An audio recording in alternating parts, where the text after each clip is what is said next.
This is Valley News Live at noon. New at noon, officials now identify the body found burned in a home following a rural Clay County fire. The Clay County Sheriff's Department says the body is 76-year-old Terry Steinweg of Holly, Minnesota. On March 12th, when crews arrived on scene, the home was engulfed in flames and multiple fire departments worked to get the fire under control.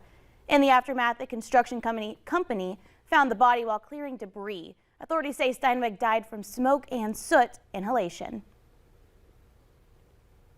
And we have new information on a bridge that was set on fire near Dent. Construction is set to start rebuilding on Monday. The County Highway 41 bridge at Star Lake near Dent was set on fire in September of 2020. Ryan Johnson was convicted for the crime and was sentenced to 5 years in prison with credit for time served, 10 years supervised probation, and agreed to pay more than $1 million in restitution. Investigators say he told a neighbor he was going to blow up the bridge after someone ran over and killed his dog. Court documents say matches, ammunition, a single shotgun, and drugs were found inside his home.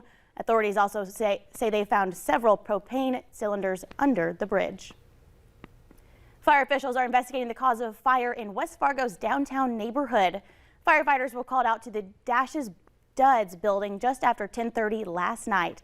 It's a laundromat and hair salon at 107 Cheyenne Street. 2 dryers and the contents were burnt, but there's no structural damage to the building.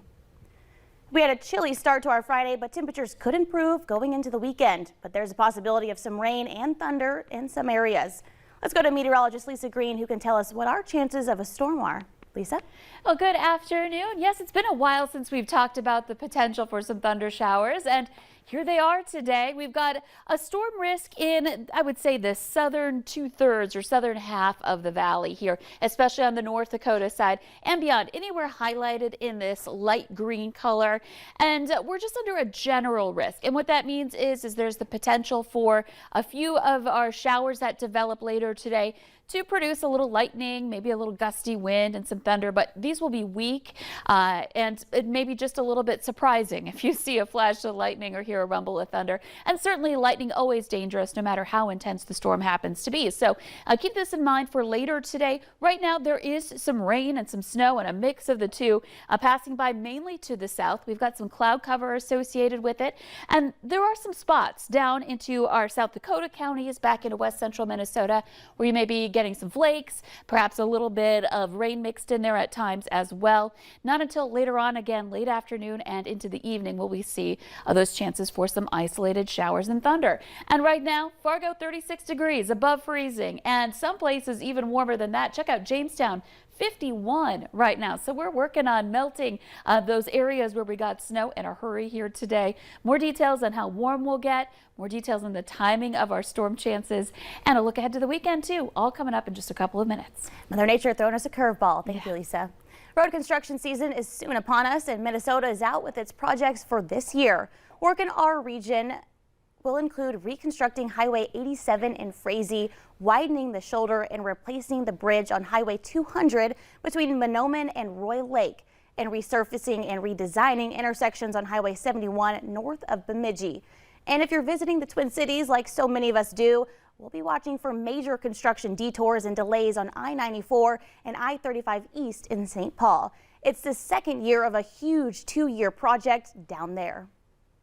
The state DOT reminds drivers to watch out for reduced speeds, plan for delays, especially during peak travel time, do the zipper merge, and give workers room to safely complete their work. Minnesota legislative leaders are announcing a bipartisan deal to extend the state's health care reinsurance program. The agreement will help hold down premiums for about 167,000 Minnesotans who get their coverage in the individual marketplace. Whether it's the state-run Minnesota Sure Exchange or directly from carriers, negotiators say premiums would have gone up by a minimum of 20 to 25% this fall without a deal by today's federal deadline. A U.S. official says it was Ukraine who attacked an oil depot inside Russian territory. It's the first confirmation that Ukrainian forces have crossed the border to attack. Reporter Deborah Alfrone has the latest as the war enters its 6th week. Firefighters are battling a blaze at a fuel depot inside Russian territory. Russia claims 2 Ukrainian helicopters attacked it overnight, and a Kremlin official is warning it could impact virtual peace negotiations underway today. This comes as Russian forces continue to pound Ukrainian cities, killing civilians. Despite Russian claims of reducing military activity, Ukrainian officials say in Mariupol, Russia is blocking food and medical supplies from getting in and preventing refugees from getting out. We are running out of adjectives to describe the horrors that residents in Mariupol have suffered. The situation is horrendous and deteriorating. It's now a humanitarian imperative that people be allowed to leave and aid supplies be allowed in. Following reports that Vladimir Putin's advisors may have misled him about Russia's war progress, President Biden says it appears he may be self-isolating. And there's some indication that he has fired or put under house arrest some of his advisors. But I don't want to put too much stock in that at this time because we don't have that much hard evidence. Russian forces have left the Chernobyl nuclear site, and the representatives from the UN Nuclear Watchdog Organization are headed there now. They say the general radiation level around the decommissioned power plant is normal. Deborah Alfarone, CBS News, the White House. Russia's President Vladimir Putin told European countries buying Russian gas that they must pay in rubles starting today or their supply will be cut off. European countries cautiously insisted they will continue to pay for the gas with euros and dollars. Coming up at noon, lawmakers are thinking of making daylight saving time a thing of the past, how that could poorly impact your health.